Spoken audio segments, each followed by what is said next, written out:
is Mindy from the Weekend Gardener, and today I have a gardening tip for you. Did you know you can make a lot of different types of fertilizer out of stuff in your kitchen? And today's fertilizer I'm going to show you how to make is really easy, and I'm going to explain to you what I do and how I keep a never-ending supply of fertilizer water for my plants utilizing this technique. Now, my husband and I use a lot of fresh herbs, and in the winter time, the herbs that we don't grow on our windowsill, we purchase at the grocery store. Now, I'm an avid composter, but I always like to get the most out of my plant material as possible. So utilizing this technique allows me to create fertilizer now, and then a wonderful healthy soil later. So my husband fixed a wonderful breakfast, and he had these herb stems left over. Now, I will say this, you don't want to utilize this approach with herbs that have become soft and squishy and have gone bad in your refrigerator. You just need to send those right to the compost. But this is, good herbs. The stems are nice and solid, and I'm going to put them in this jar.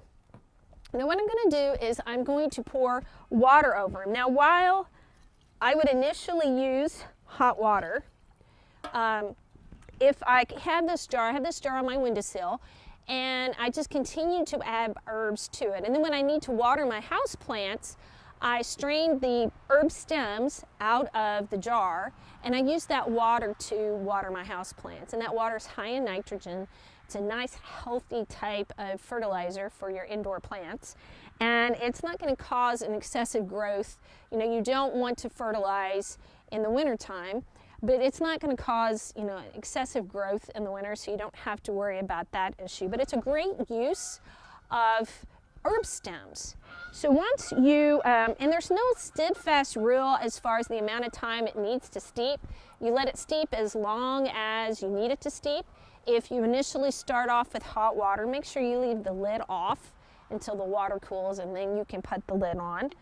But if you set this jar on your windowsill and just continue to add herbs to it, you will be amazed at the amount of fertilizer water that you will actually create that you can utilize for your indoor plants and outdoor plants when the season warms up. Don't throw these stems away though. You can simply put those in your compost, and they can in turn be turned into some wonderful healthy soil. So give that gardening hack a try. So until we meet in the garden again, this has been Mindy from the Weekend Gardener.